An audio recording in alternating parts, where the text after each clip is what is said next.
नमस्कार प्रियो मित्रों, मैं पंडित और ज्योतिष आचार्य डॉक्टर प्रद्युम्न दास आप सभी का मंगल कामना करता हूं।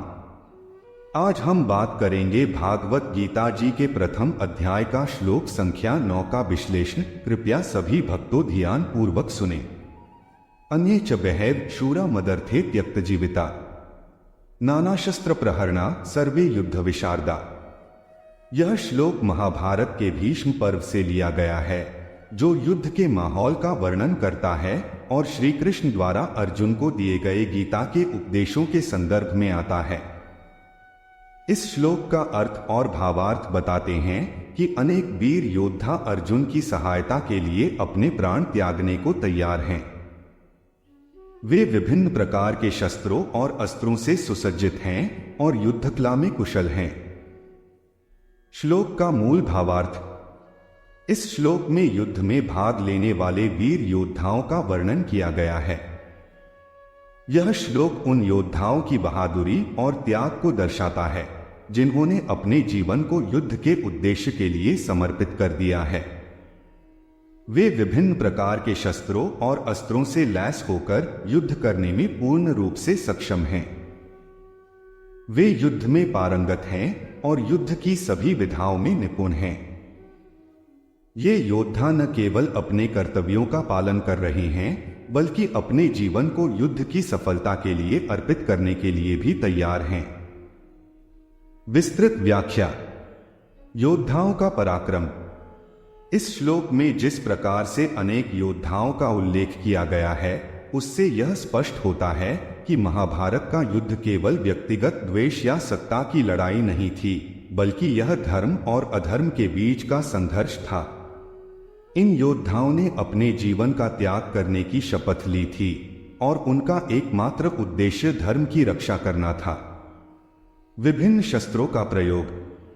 यह श्लोक विशेष रूप से यह बताता है कि इन योद्धाओं के पास विभिन्न प्रकार के शस्त्र और अस्त्र थे। यह महाभारत के युग की युद्ध तकनीक और विविधता को दिखाता है। विभिन्न प्रकार के शस्त्र जैसे तलवार, गदा, बाण आदि उस समय के युद्ध में मुख्य रूप से प्रयोग किए जाते थे। ये योद्धा इन शस्त्रों के प्रयोग में निपुण थे और युद्ध की विविध रणनीतियों को जानते थे। धर्म के लिए जीवन का त्याग। इस श्लोक का एक प्रमुख तत्व यह है कि ये योद्धा अपने जीवन का त्याग करने के लिए भी तत्पर थे। धर्म की रक्षा के लिए अपने प्राणों की आहुति देने का यह भाव महान त्याग का प्रतीक है। महाभारत का युद्ध केवल भौतिक विजय के लिए नहीं था, बल्कि यह धर्म की रक्षा के लिए लड़ा जा रहा था और इन योद्धाओं का यह कर्तव्य था कि वे अपने धर्म का पालन करते हुए अपने जीवन का बलिदान करें। श्री कृष्ण का उपदेश। श्री कृष्ण ने गीता के माध्यम से अर्जुन को जो उपदेश दिए, उनका भी संबंध इसी प्रकार के श्लोकों से है। अर्जुन जब अपने कर्तव्य के प्रति संशय में थे और युद्ध करने से हिचकिचा रहे थे, तब श्री कृष्ण ने उन्हें समझाया कि योद्धा का धर्म अपने कर्तव्यों का पालन करना है। यह श्लोक इसी भावना को व्यक्त करता है, जहां अन्य योद्धा भी अपने धर्म का पालन कर रहे हैं और युद्ध के लिए तैयार हैं। महाभारत का युद्ध और नायकत्व। महाभारत का युद्ध केवल कौरवों और पांडवों के बीच का संघर्ष नहीं था, बल्कि यह नायकत्व और वीरता का प्रतीक भी था। जो योद्धा इस युद्ध में भाग ले रहे थे, वे सभी अपने अपने धर्म का पालन कर रहे थे। इस श्लोक में यह दिखाया गया है कि किस प्रकार ये वीर योद्धा न केवल युद्धकला में निपुण थे, बल्कि अपने कर्तव्यों के प्रति भी पूरी तरह समर्पित थे। योद्धाओं की योग्यता। सर्वे युद्ध विशारदा। इस पंक्ति से यह स्पष्ट होता है कि ये सभी योद्धा युद्धकला में पारंगत थे। उनकी युद्धकला की उत्कृष्टता इस बात का प्रमाण है कि वे न केवल शारीरिक रूप से बल्कि मानसिक और रणनीतिक रूप से भी युद्ध के लिए तैयार थे। वे युद्ध के विभिन्न पहलुओं से भली भांति परिचित थे और युद्ध की हर तकनीक में माहिर थे। धर्म और अधर्म के संघर्ष में योद्धाओं की भूमिका।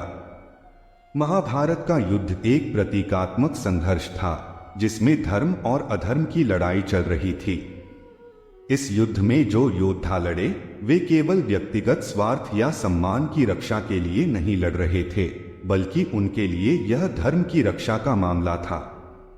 उनके लिए यह युद्ध एक कर्तव्य था और इस कर्तव्य का पालन करने के लिए वे अपने जीवन को त्यागने के लिए भी तैयार थे। गीता में भगवान श्री कृष्ण अर्जुन को यही समझाते हैं कि जीवन में अपने कर्तव्यों का पालन करना ही सबसे बड़ा धर्म है। यह श्लोक इसी भावना को प्रकट करता है, जहां अनेक योद्धा अपने जीवन की परवाह किए बिना युद्ध के लिए तैयार हैं। अस्त्र शस्त्रों की विविधता और युद्धकला में निपुणता। इस श्लोक में विशेष रूप से योद्धाओं के पास विभिन्न प्रकार के शस्त्रों और अस्त्रों का उल्लेख किया गया है।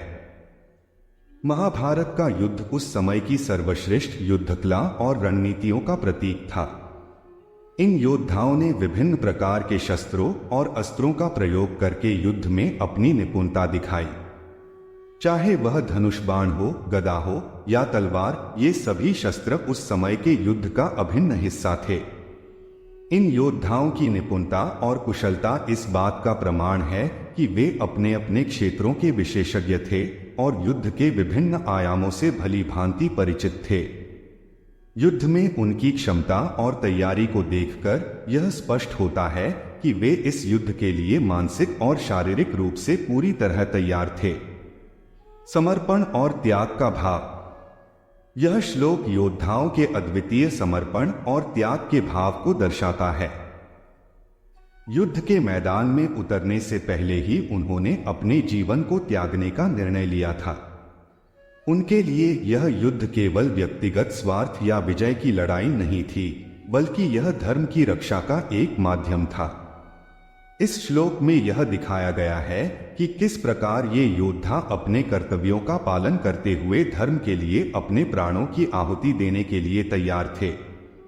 महाभारत के युद्ध में भाग लेने वाले सभी योद्धाओं का यह अद्वितीय समर्पण और त्याग उनके महान नायकत्व का प्रतीक है।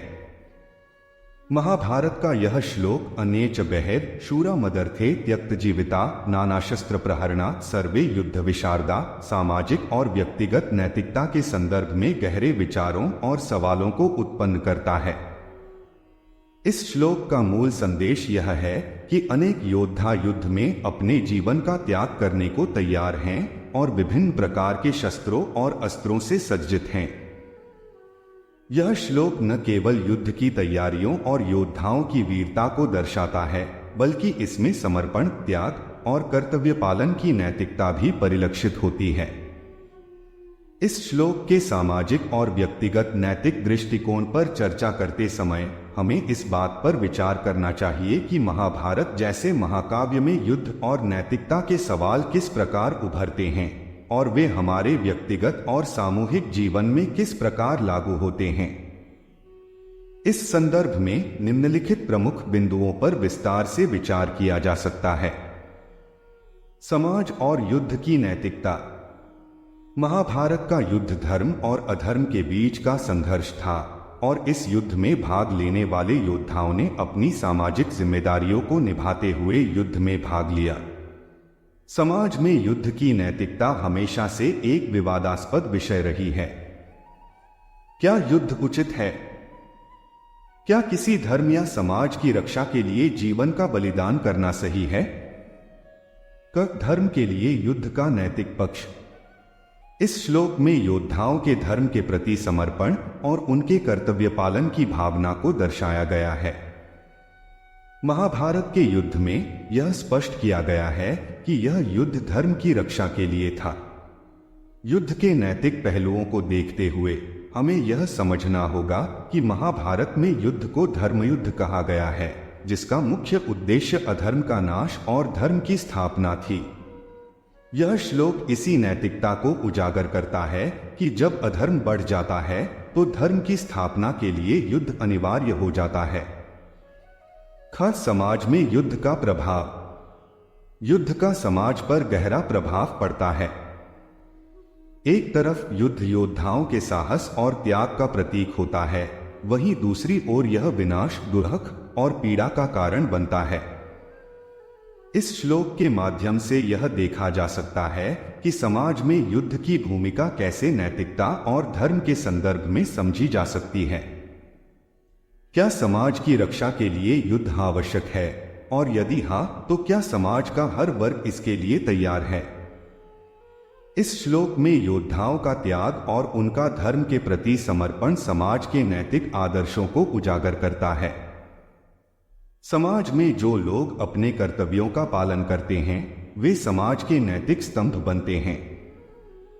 महाभारत का यह श्लोक हमें यह सिखाता है कि समाज में नैतिकता की रक्षा के लिए त्याग और बलिदान की भावना कितनी महत्वपूर्ण है। 2. व्यक्तिगत नैतिकता और कर्तव्य पालन। व्यक्तिगत नैतिकता के संदर्भ में यह श्लोक कई महत्वपूर्ण सवाल उठाता है। क्या एक व्यक्ति का कर्तव्य उसकी व्यक्तिगत इच्छाओं से ऊपर होना चाहिए? क्या किसी व्यक्ति को अपने धर्म या कर्तव्य के लिए अपने जीवन का त्याग करना चाहिए? कर्तव्य पालन की नैतिकता। इस श्लोक में योद्धाओं ने अपने व्यक्तिगत जीवन को त्याग कर युद्ध में भाग लिया है। व्यक्तिगत नैतिकता के संदर्भ में यह कर्तव्य पालन का सबसे बड़ा उदाहरण है। यह श्लोक इस बात पर प्रकाश डालता है कि एक व्यक्ति को अपने कर्तव्यों का पालन करना चाहिए, चाहे वह कितना भी कठिन क्यों न हो। महाभारत में अर्जुन का उदाहरण इसका सबसे अच्छा उदाहरण है। जब अर्जुन युद्ध में अपने प्रियजनों को देखकर लड़ने से मना करते हैं, तब भगवान कृष्ण उन्हें कर्तव्य और धर्म के महत्व को समझाते हैं। इस श्लोक में जो योद्धा वर्णित हैं, वे अपने व्यक्तिगत स्वार्थों से ऊपर उठकर अपने कर्तव्य का पालन कर रहे हैं। व्यक्तिगत नैतिकता के संदर्भ में यह श्लोक हमें यह सिखाता है कि कर्तव्य पालन किसी भी परिस्थिति में सबसे महत्वपूर्ण होता है। जीवन में कठिनाइयां आ सकती हैं, लेकिन एक सच्चा योद्धा वही होता है जो अपने कर्तव्यों का पालन करता है। व्यक्तिगत इच्छाओं का त्याग। महाभारत के योद्धाओं ने अपने व्यक्तिगत जीवन, इच्छाओं और स्वार्थों को त्याग कर युद्ध में भाग लिया। यह श्लोक इस बात को दर्शाता है कि व्यक्तिगत इच्छाओं का त्याग एक महान नैतिक गुण है। यह नैतिकता का एक महत्वपूर्ण पहलू है कि व्यक्ति अपने निजी स्वार्थों को समाज और धर्म के हित में त्यागने के लिए तैयार रहे। व्यक्तिगत नैतिकता का एक और पहलू यह है कि व्यक्ति अपने निर्णयों के लिए जिम्मेदार होता है। महाभारत में योद्धाओं ने अपने जीवन का त्याग धर्म की रक्षा के लिए किया और यह उनका नैतिक निर्णय था। व्यक्तिगत जीवन में भी हमें इस प्रकार के नैतिक निर्णय लेने की आवश्यकता होती है, जब हमें समाज, परिवार या धर्म के प्रति अपनी जिम्मेदारियों का निर्वहन करना होता है। नैतिक बलिदान और सामाजिक जिम्मेदारी। इस श्लोक में योद्धाओं का बलिदान उनके धर्म और कर्तव्य के प्रति उनकी निष्ठा को दर्शाता है।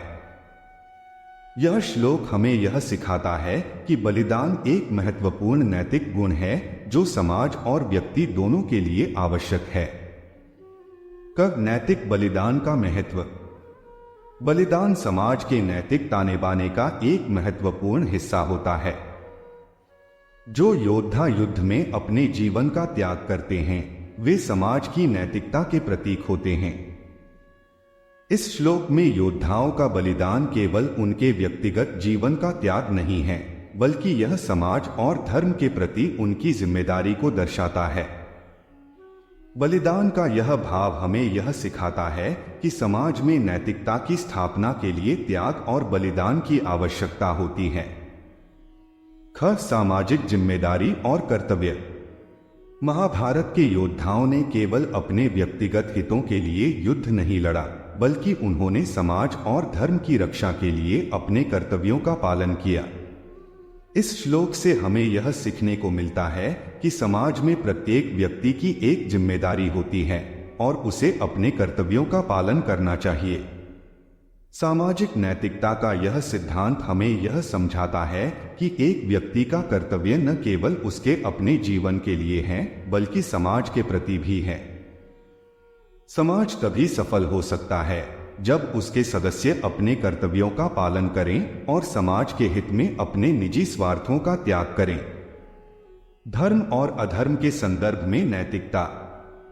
महाभारत का पूरा युद्ध धर्म और अधर्म के बीच का संघर्ष था।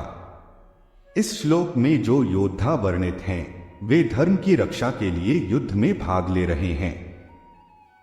यह श्लोक हमें यह सिखाता है कि नैतिकता का सबसे बड़ा आधार धर्म है।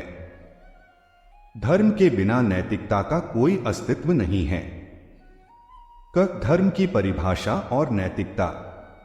धर्म केवल धार्मिक कर्मकांडों तक सीमित नहीं है, बल्कि यह एक नैतिक जीवन जीने का मार्ग है।